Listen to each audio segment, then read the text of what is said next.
Hi Karnataka, ಎಲ್ಲರಿಗೂ ನಮಸ್ಕಾರ. ಇವತ್ತು ಸಿಂಪಲ್ಲಾಗೆ ಒಂದು ಚಿಕನ್ ಗ್ರೇವಿ ಮಾಡೋಣ ಅಂತ ಅಂದ್ಕೊಂಡಿದ್ದೀನಿ. 1 kg ಚಿಕನ್ ತಗೊಂಡಿದ್ದೀನಿ. ಸ್ವಲ್ಪ ಹಸಿ ಶುಂಠಿ ಹಾಕೋತಾ ಇದ್ದೀನಿ, ಸ್ವಲ್ಪ ಬೆಳ್ಳುಳ್ಳಿ. ಕುಟ್ಕೊಂಡೆ ಹಾಕೋಬೇಕು ಹಸಿ ಶುಂಠಿ ಬೆಳ್ಳುಳ್ಳಿ, ಯಾಕೆಂದರೆ ಟೇಸ್ಟು ಚೆನ್ನಾಗಿರ್ತದೆ. ಕುಟ್ಕೊಂಡು ಹಾಕೊಂಡ್ರೆ ಏನು ಪೇಸ್ಟು ಹಾಕೋಬೋದು, ಪೇಸ್ಟು ರುಚಿ ಬರಲ್ಲ ಅನ್ನೋದಕ್ಕೋಸ್ಕರ ಕುಟ್ಕೊಂಡು ಹಾಕೋತಾ ಇದ್ದೀನಿ ನಾನು. ಸುಮಾರು ಸ್ವಲ್ಪ ತರಿಗೆ ಕುಟ್ಕೊಂಡ್ರೆ ಸಾಕು, ಇಷ್ಟಿದ್ರೆ ಸಾಕು. ಚಿಕನ್ ಗ್ರೇವಿಗೆ ರೆಡಿ ಮಾಡ್ಕೊಳ್ಳೋಣ. ಸ್ವಲ್ಪ ಎಣ್ಣೆ ಹಾಕೊತಾ ಇದ್ದೀನಿ. ಕುಟ್ಟಿಟ್ಕೊಂಡಿರೋದು ಹಸಿ ಶುಂಠಿ ಬೆಳ್ಳುಳ್ಳಿ ಪೇಸ್ಟು. ಸಿಂಪಲ್ಲಾಗೆ ದಿಢೀರಂತ ಏನಾರ ಬೇಕು ನಂಚ್ಕೊಳ್ಳೋಕ್ಕೆ ಅಂದಾಗ ಮಾಡ್ಕೊಳ್ಳೋಕೆ ಸಾಕು. ಇದಕ್ಕೆ ಯಾವ ಮಸಾಲನೂ ರೆಡಿ ಮಾಡ್ಕೊಳ್ಳೋಕೆ ಬೇಕಾಗಿಲ್ಲ. ಇದಕ್ಕೆ ಸಿಂಪಲ್ಲಾಗಿ ಮಾಡ್ಕೊಳ್ಬೋದು. ಇದು ತುಂಬ ಟೇಸ್ಟ್ ಚೆನ್ನಾಗಿರ್ತದೆ. ಈ ಥರ ಸಿಂಪಲ್ಲಾಗಿ ಮಾಡಿಕೊಂಡ್ರೆ ಒಂದು 3 ಹಸಿಮೆಣಸಿಕಾಯಿ ಹಾಕೊತಾ ಇದ್ದೀನಿ. ಇದಕ್ಕೆ ಸ್ವಲ್ಪ ಕರ್ಬೇವಿನ ಸೊಪ್ಪು ಸ್ವಲ್ಪ ಜಾಸ್ತಿನೇ ಹಾಕೋಬೇಕು, ಯಾಕೆಂದರೆ ಕರ್ಬೇವಿನ ಸೊಪ್ಪು ಫ್ಲೇವರ್ ಚೆನ್ನಾಗಿರುತ್ತೆ. ಇದು ಚಿಕನ್ನು ಕರ್ಬೇವಿನ ಸೊಪ್ಪು ಗ್ರೇವಿ, ಅದು ಚೆನ್ನಾಗಿರ್ತದೆ ಕರ್ಬೇವಿನ ಸೊಪ್ಪು ಹಾಕ್ಕೊಂಡ್ರೆ.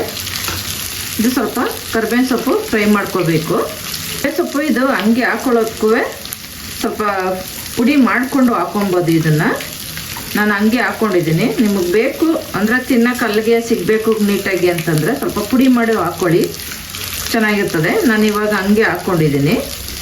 1 ಕಪ್ ಈರುಳ್ಳಿ, 2 ಈರುಳ್ಳಿ ಸಣ್ಣದಾಗಿ ಹಚ್ಚಿ ಇಟ್ಕೊಂಡಿದ್ದೀನಿ.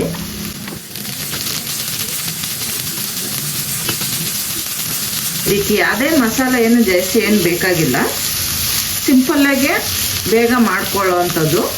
ಇಷ್ಟು ಫ್ರೈ ಆಗಿದ್ದು ಸಾಕು. ಇವಾಗ ಚಿಕನ್ ಹಾಕೊತಾ ಇದ್ದೀನಿ. ಸ್ವಲ್ಪ ಅರಿಶಿನ, ರುಚಿಗೆ ತಕ್ಕಷ್ಟು ಉಪ್ಪು. ಇದು ಸ್ವಲ್ಪ ಎಲ್ಲ ನೀಟಾಗಿ ಮಿಕ್ಸ್ ಮಾಡಿಕೊಂಡು ಸ್ವಲ್ಪ ಹಂಗೇನೆ ಡ್ರೈಯಲ್ಲೇ ಬೇಯಿಗೆ ಬಿಡೋಣ ಇದನ್ನು. ಯಾಕೆಂದರೆ ಇದಕ್ಕೇನು ನೀರು ಯೂಸ್ ಮಾಡೋಂಗಿಲ್ಲ. ಇದನ್ನು ಸ್ವಲ್ಪ ಸಣ್ಣ ಊರಲ್ಲೇ ಬೇಯಿಸ್ಕೊಳ್ಬೇಕು. ಇದಕ್ಕೆ ನೀರು ಹಾಕೋ ಅಗತ್ಯ ಇರಲ್ಲ. ಬೇಕು ಸ್ವಲ್ಪ ಜಾಸ್ತಿ ಗ್ರೇವಿ ಅಂತಂದರೆ ನೀರು ಹಾಕೊಬೋದು.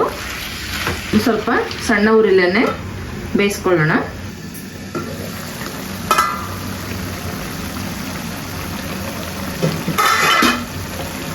ನೋಡಿ, ನಾನು ಸ್ವಲ್ಪ ನೀರು ಹಾಕಿಲ್ಲ, ಇಷ್ಟು ನೀರು ಬಿಟ್ಕೊಂಡಿದೆ. ಏಕೆಂದರೆ ಗ್ರೇವಿಗೆ ನೀರು ಹಾಕ್ಕೊಂಡ್ರೆ ಚೆನ್ನಾಗಿರೋದಿಲ್ಲ. ಇದು ಸಣ್ಣ ಊರಲ್ಲೇ ದಮ್ ಕಟ್ಟೆ ಬೇಯಿಸ್ಕೊಳ್ಬೇಕು. ನೋಡಿ, ಇಷ್ಟು ನೀರು ಬಿಟ್ಕೊಂಡಿದೆ. ಇದೇ ಸಾಕು ಗ್ರೇವಿಗೆ. ಚಪಾತಿಗೆ, ರೋಟಿಗೆ ಎಲ್ಲ ಚೆನ್ನಾಗಿರ್ತದೆ. ರೈಸ್ಗೂ ಚೆನ್ನಾಗಿರುತ್ತೆ. ಇದು ನಾನು ಒಂದು ಟೊಮೊಟೊ ಹಚ್ಚಿಟ್ಕೊಂಡಿದ್ದೀನಿ. ಖಾರಕ್ಕೆ ಎಷ್ಟು ಬೇಕು ಅಷ್ಟು ಹಸಿಮೆಣಸಿಕಾಯಿ ಪುಡಿ. ನಮ್ಮನೇಲಿ ಸ್ವಲ್ಪ ಖಾರ ಜಾಸ್ತಿ ತಿಂತಾರೆ, ಹಾಗಾಗಿ ನಾನು ಸ್ವಲ್ಪ ಖಾರ ಜಾಸ್ತಿ ಹಾಕೊತೀನಿ. ನೀವು ಖಾರ ಕಮ್ಮಿ ತಿಂದರೆ ಸ್ವಲ್ಪ ಕಮ್ಮಿ ಹಾಕ್ಕೊಳ್ಳಿ. ಸ್ವಲ್ಪ ಕಾಳು ಮೆಣಸಿನ ಪುಡಿ ಹಾಕೊತಾ ಇದ್ದೀನಿ.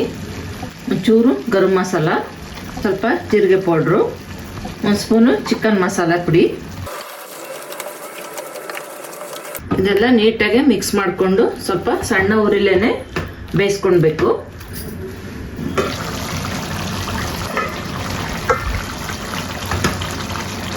ಈಗ ಗ್ರೇವಿ ರೆಡಿಯಾಗಿದೆ. ಅದಕ್ಕೆ ನಾನು ನೀರು ಏನು ಹಾಕಿಲ್ಲ, ಅದರಲ್ಲೇ ಇಷ್ಟೊಂದು ನೀರು ಬಿಟ್ಕೊಂಡಿದೆ. ನಿಮ್ಗೇನಾರ ಗ್ರೇವಿ ಜಾಸ್ತಿ ಬೇಕು ಅಂತಂದರೆ ನೀರು ಹಾಕ್ಕೊಳ್ಳಿ, ಇಲ್ಲ ಸಾಕು ಸಿಂಪಲ್ಲಾಗಿರಲಿ ಗ್ರೇವಿ ಅಂತಂದರೆ ಇಷ್ಟೇ ಸಾಕು. ಸ್ವಲ್ಪ ಪುದೀನ ಸೊಪ್ಪು ಹಾಕೊತಾ ಇದ್ದೀನಿ. ಲಾಸ್ಟಲ್ಲಿ ಸ್ವಲ್ಪ ಕೊತ್ತಂಬರಿ ಸೊಪ್ಪು. ಸಿಂಪಲ್ಲಾಗಿ ಗ್ರೇವಿ ಹೆಂಗೆ ಮಾಡೋದು ಅಂತ ತೋರಿಸಿದ್ನಲ್ಲ. ನಾವು ಮಾಡೋ ಅಡುಗೆ ನಿಮ್ಗಿಷ್ಟ ಆಗಿದ್ದರೆ ಲೈಕ್ ಮಾಡಿ, ಕಮೆಂಟ್ ಮಾಡಿ, ಶೇರ್ ಮಾಡಿ, ಸಬ್ಸ್ಕ್ರೈಬ್ ಮಾಡಿ. ನಿಮಗೆ ಹೊಸ ಅಡುಗೆ ಬೇಕು ಅಂತಂದರೆ ಕಮೆಂಟ್ ಮಾಡಿ. ವಿಡಿಯೋ ನೋಡ್ತಾ ಇರ್ರಿ, ಮಾಡ್ಕೊಳ್ಳಿ, ನೀವು ತಿನ್ಕೊಳ್ಳಿ, ಖುಷಿಯಾಗಿರಿ, ಚೆನ್ನಾಗಿರಿ. Thank you.